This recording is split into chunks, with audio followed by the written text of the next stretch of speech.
He told me. He told everyone, not just me. Don't make it weird. It's not weird. Men can have that too. Walking after whiskey with Shorty and Travis. I was so Oh, not ready. we're just doing dry run. I was so not ready. Red leather. What happened to red leather, yellow leather? Is your cocktail inside there? Yeah. What the fuck? On a top shelf whiskey tonight. Suntory Whiskey. Uh-huh. Shorty loves it. Okay. I haven't tried it yet. She's tried it so many times.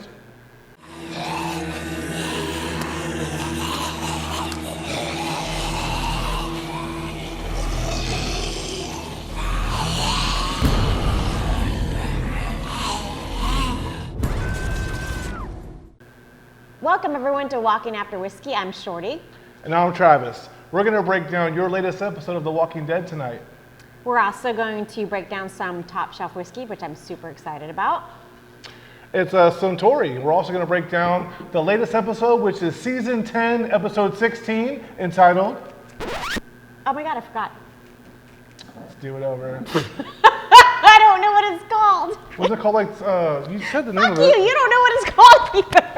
I just watched the show around here. The episode we're breaking down is season 10, episode 16, entitled... A Certain Doom. Oh, let's get to the Oh. review. Look at it. Socially distanced review. Cheers, y'all. So good. That's really good. It is really good. Take a second. Breathe. Breathe. Breathe, take Ready? a drink. Hang on. Rum break. Go ahead, sister. All right. So welcome back. Welcome back, Shorty. Welcome back with the plexiglass. It's been so long. But it's really good to see you. First thing I want to say, though, we have some beeping going on. First thing I want to say is California is still on fire, and thank you all the first responders. So I want to get that out of the way because good gravy, y'all have to do a lot for us. So thank you first responders, and let's get right in. So it's been a minute. Been a while. It's been a while. We're excited to be back at Junction Brewery. Yes, we are. Thanks, Nate, for letting us come in and do a little filming here. So I actually loved this episode. Right? I was so happy with it. I hope you all feel the same. I was actually really happy, well, until we get to the end, which we'll talk about it later. But we'll get to the end. We'll get to the end later. So we have some stuff, like so much to talk about. So the first part of this episode, we go back to the hospital where our group is all locked up. Alexandria, Oceanside, the remnants of Hilltop, they're all together in this one place, and it looks like a certain doom is going to happen here. Everyone's kind of mustering up the strength to go on. Yep. People are starting to crack, as you can imagine. Everyone's confidence is not very high. Eugene is still off and about trying to find some places to go, and we're starting to see the plan we've been waiting 8 months to see starting to envelop. So did you not I actually freaked the F out of that. Like when they pan out and you see actually how big the horde is, was fantastic. Like Right. that was actually like, me and Cameron and Pam were both like, what? Like that was amazing. They did a good job showing how big the freaking horde was. It looked a lot smaller than we saw when Daryl was shown by Alpha how big the horde was that they had. It looked a lot smaller, but there was no way getting out of this hospital without losing multiple casualties from your team. All right, so let's talk about the plan. So it's always music or something, right? There's always some type of Pied noise. Piper is Yes, like exactly, perfect, Pied Piper, yeah. There's always something that's going to try to lead the horde away. So appropriately, I thought anyway, we are going to go with burning down the house on repeat. Absolutely. So that happens. But the plan works. Right? I was hoping they'd use more like a Return of the Living Dead and do Electric Avenue and then leave them all to be shocked. I thought that would be like a cool but this was actually pretty damn good. It was good. It was appropriate. So I actually was like... The hardest part about this plan was they had to get all of the things they had in the hospital outside of the hospital into a horse-drawn carriage. And so the hardest part about that was people weren't all going to make it out of the hospital, but they all had these big backpacks on, and they all had to kind of get out. So everyone was kind of like this crazy tactical mission to make sure that all the people that had a bag made it out. So they did the whole thing where they Right. lather up with all the dead Right. people and even Daryl says we're not all going to make it Yeah. out, right? He actually acknowledges we're not all going to make it out. So, but what I appreciated about the entire scene was when they went in, like they had a lot of planning. It wasn't just we're doing the Pied Piper. Like there was planning. There's people watching the windows. They had a mission to take out any of the whisperers that were in there. Yeah. That's why Lydia stayed behind. Like I was actually, that part I was pretty impressed with when they basically say, no, Lydia's not going because she has her own agenda. Like we need her for something else. It was kind of brilliant. I was actually pretty stoked about that situation. I thought that was really good. yeah, it was kind of freaky, and we knew this was their plan because when they circled all of the teams to come back to the hospital, their whole thing was to get them all to the hospital, all contained, and then to lead them all away. Yep. And so this was always the plan, from the beginning, which was really cool because for the 2 episodes before this, we were like, what's the plan? Like no one knows the plan, but they were marking it up. And a big part of that plan was basically going down this elevator shaft. And we see Negan kind of saying, hey, we know this is all going to play out. Like, I'm not a team player. And even if I do make it out, I'm still going to get killed by this group anyway. So he kind of goes up by himself. Huh? And so you kind of knew he was going to be involved. Yeah. But it was good. His heart, It was good. grew 3 times bigger that Right, day. it really did. The But grades. the other thing, though, is what I liked about the show is you knew it was going to get dark at some point when they were drawing that carriage. You knew it was going to get dark, and that's when shit was going to hit the fan. Yeah. So, and it did. Like, you now have smartly people using zombies as shields and all that kind of stuff like that. That carriage scene was good. I actually really liked the carriage. On the way out to the carriage, before they got out there, they were showing Lydia was spotting people in the crowd to shoot with the bow and arrow because we knew that a lot of the whisperers were there walking in the crowd, and it's cool to see them in the crowd talking to the zombies and like making this like crazy talking to each other, but the zombies don't know what's happening. So they were spotting people that were in the crowd that had knives and were trying to take out people, and we do see one of the group get actually knifed, and Carol goes back and gets the backpack off her as she is torn. I mean, these people are torn limb from limb. Well, no, that's how Lydia comes out. Lydia Yeah. comes out and gets the backpack, right? But also, what's great about that whole scene is you really see Beta losing his shit. Like, Yeah. he's really losing his shit. Like, he actually sees the zombies talking to him now. Like, it was... But I still didn't see what was coming. But he really, like, you really saw it a little bit leading up to this episode, but you really saw him losing his shit, which I thought was great. When he made his half alpha mask, you could tell that he was already, he wasn't just sadistic, he was literally gone at that point. Right. And he was just trying to hold on to the little fibers that he had Right. of humanity that were there. And Right. he didn't care about people at that point anyway, so it didn't matter. So he was full on the dead when he came to them. And he was making sure that everyone that was bleeding Right. was leaking is what he wanted to happen to them. And this episode was a lot about heroes. So Negan had saved Lydia's whisper mask. And gives her a clue, and he kind of already knew what he was going to do anyway, I kind of think. So, and Lydia does save the day in the end. Like, Yeah. she saves the day actually quite a few times in the end. She grabs the backpack. Her and Carol kind of make up a little bit. Yeah, And then by the end of the show, like, they're best friends. It was very much after school special, stepmom with stepdaughter, like No, bonding over death of well, father. I thought that they actually make the point to say that The more I you don't need a know. mom. Like, I thought, yeah, so anyways. So let's talk about Gabriel. So Gabriel holds down the fort and he sends everyone to leave, and he gives Lydia a little. He was getting it. Yeah, he gives thought Judith. he was He getting gives it. Judith a little saying to say that you said was like half. Oh, to give to Rosita. Yeah. So half. What did we say? Half orange? Half orange. I don't know what it was. I don't know what that means I don't either. remember. But Gabriel's plan the whole half time. orange. Gabriel's plan the whole time was to stay behind and make sure that he was the last one yelling and screaming to draw all the whisperers. That way everyone else can leave out the back elevator shaft. And as he's about to be pulled limb from limb by these whisperers, that bust on the door. Dun, dun, dun, dun. So I do have a question though. How does he only get one shot off? Come on, now you rack that shit, you shoot again. The door's this big. I mean, yes. He got one shot off. He had one job. He was prepared to just basically hold off the floor. He did kick some ass. I did. appreciate that. And then he was very quickly overtaken. I think he was like ready to die, right? Because the fighting wasn't even there either. He was ready to die. And then who comes in? So Sickle Dude, we'll call him Sickle Dude. Sickle Dude. Sickle Dude comes in. We're still not quite sure. There's a lot of speculation of who that is. Sickle Dude comes in, and then Miss Maggie appears, which we've been waiting for a half a minute now. Right. So Miss Maggie appears. Oh, he's with me. He's with me, y'all. Cheesy. Yeah. Oh yeah, y'all. Yeah. A little cheesy and clean. Like, how many showers do you get to take in the zombie apocalypse? Well, they've had 7 months off. She was very clean. They've had 7 months off. Anyways, so Sickle comes in, he kicks ass. We saw him previously, so we still don't know who he is. Maggie comes in, saves the day. I actually like how they treated her. I'm good with her coming back for a moment. We'll see what happens, what they do with her.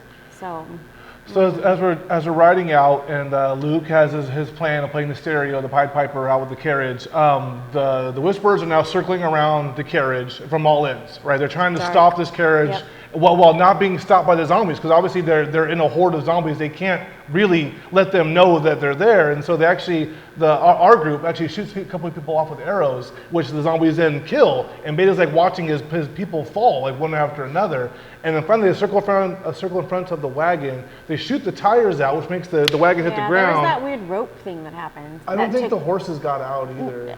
They did, because Carol said protect the horses. Awesome. So, but it was some weird tripwire that actually took the tires off the wagon. Yes, it was like, almost like a highway, highway tape, just like pulled like this and hit the concrete. So everyone was like protect the wagon, but then they killed burning down the house. Yeah, so the music stopped. They got on the carriage and started, dismantling all the speakers so it would stop. But at that point, now they're circled by zombies. They can't leave the carriage. So the people that were on top of there, now they're going to die too. And then so Beta then goes after our group.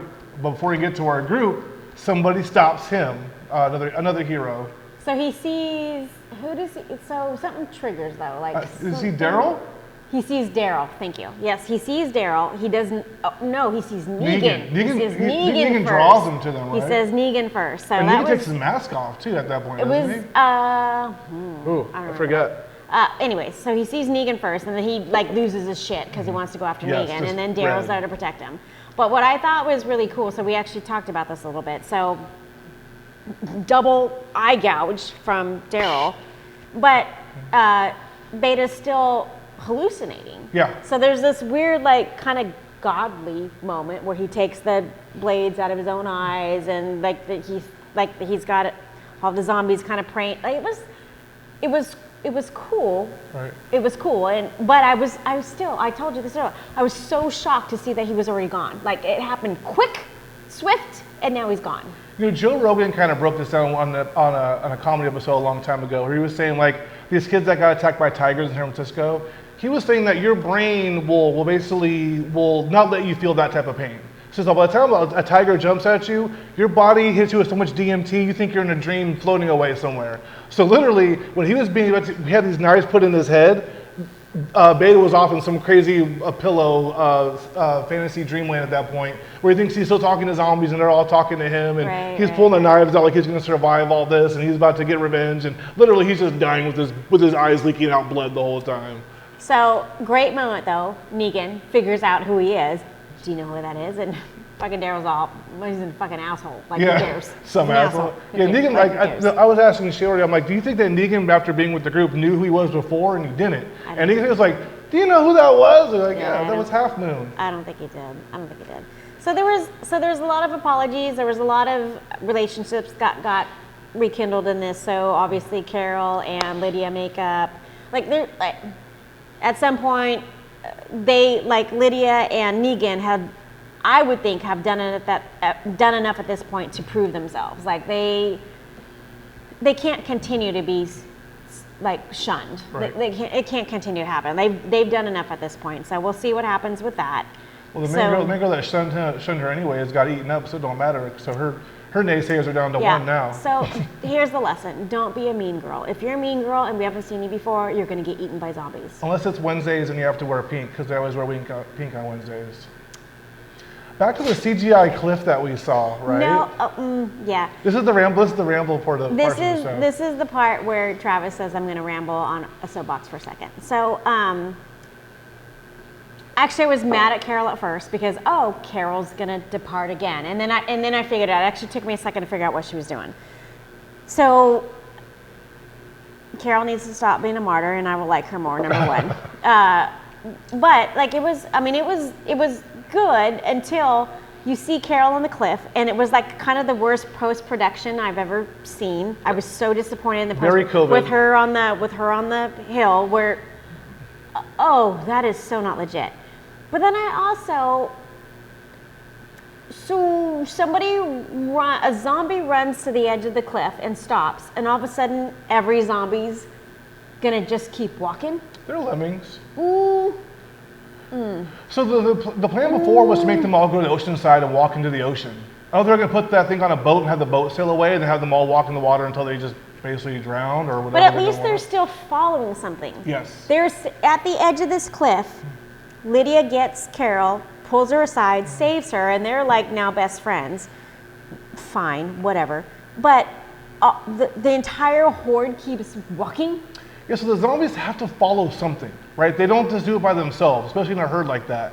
And so even as Carol was trying to be the one to lead them, she got close to the edge. Like the zombies were like pushing her, like, hey, like if you go, I'll go. Like you can see them like nudging her in the back. And then all of a sudden Lydia pulls her from behind and goes, no, let's behind a cuddle. rock and we're all fine. Let's bond. Like they just kept walking. And so. I actually would have felt better at the situation if there was like, if Carol was like leading whispers or something, right? Like what they normally do as the whisperers to keep the horde going. None of that happened. It was just Carol like, I'm gonna do what I need to do. The ending was terrible. You think we're having 7 months to prepare for the final, they would have put a little more effort into this, maybe? Yeah, you could tell, I feel like, where they cut production. Yeah. I feel like you could tell where they cut production. They laced the shoes up through every eye hole. It was not one loose string until the very end when we actually found out a huge cliffhanger is that someone survived that we didn't know survived the cave. Yes, for sure. Yeah. Connie. I love her. I love Connie.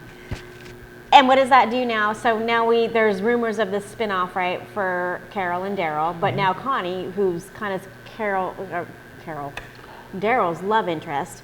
So now and it's Psycho, dude. I don't know his fucking name. I don't care who he is. It's a Psycho. Psycho finds her. The guy that had that took Michonne to that island. Captive. But how cool would a Connie, Carol, and Daryl, my Three's Company episode be? Come and knock on our door. Stop. I think it'd be great. Go to Regal Beagle, have a couple of drinks. Zombies waiting for you. You could give me Larry, like cousin. Just stop. Neither one of them are Chrissy. Who'd be Mr. Hurley or Mr. Roper? That has to be like neat. That has to be like Negan. Anyways. Good episode. We digress. I was really happy with the episode. There were some things I thought were a little cheesy, which I was disappointed in, but there were several times my dog was scared because I yelled. I was super excited, so I yelled. So I enjoyed the episode. Let's drink some whiskey. Cheers. Cheers, y'all. Good episode. Till the next. Till the next. Now on to our whiskey review. We drank today the Suntory Whiskey Toki. How do you think? What do you like? am so excited about this. Mm-hmm. I have been wanting to try Japanese whiskeys for a very long time, so I'm super stoked about this. I really enjoyed it. It definitely has a little bit of sweetness to it, which I like in a whiskey. I don't have the flaming, terrible back of the throat purging that normally happens with some of the crap you make me try. We make her try everything. I actually find this a little on the delightful side. So, TikTok, Toki, actually means time in Japanese. And I have a great time drinking this whiskey. It's amazing, it's delicious, it's light, has floral notes, has a sweet finish. People say they taste honey. I don't get that, more of a green tea, like a sweet green tea. It's really, really good. It's about $10 a shot anywhere you go, especially here at Junction Brewery. It's really, really good whiskey. Something Japanese doing there, a lot of blends. Even their single malts are a little more expensive, but this is a phenomenal whiskey. I love it. It's good, and I think Japanese whiskeys are only going to get more popular. Like yes. I've actually been trying to get more people involved in Japanese whiskeys for sure. I have a bottle at home myself, so I'm actually really excited to. I mean, I hope it's actually pretty readily available. Yep. So this distillery has been around since 1923. To give you a little bit of an idea, that's the one thing that sticks in my head. It's been around for so long, and I really do think this year with people kind of drinking more at home, being more alcohol enthusiasts. Let's drunks. say. I'm not going to say that, but Japanese whiskey is already gaining popularity, and I think they're only going to gain more popularity. Yep. So Highly recommend it. I've had a couple of them. Hoboki, delicious. this one, they're really, really good. Please try them. They're amazing, especially here at Junction Brewery. They got them on tap here for you guys. So, good review. good review. We're going to have to plug a couple more things. Please. Are we ready? While I drink. So, Junction Brewery is here in American Canyon. I'm actually going to be a judge for this. So, Nightmare Island in Vallejo is actually putting on a decorate your home. Halloween's not dead, people. It's not going to go away. I don't care what happens with COVID. Halloween is not going to die. So they're actually putting on a decorate your home haunt kind of contest. So if you go to nightmareislandvallejo.com, it's called Creep the Streets. So please, everybody, do what you need to do for Halloween. Just do it up. You may not be able to pass that candy. Who cares? Do your house up, win some prizes. There's an entry fee that you can actually win cash for. So do it Keep up. Halloween alive, people. know. Keep it alive. Just do it. Halloween will die. It will never die.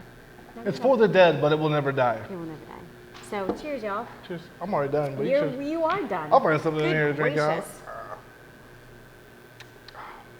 Thank you. Me, me, me, me, me, me, me, me, me, me, me. Oh.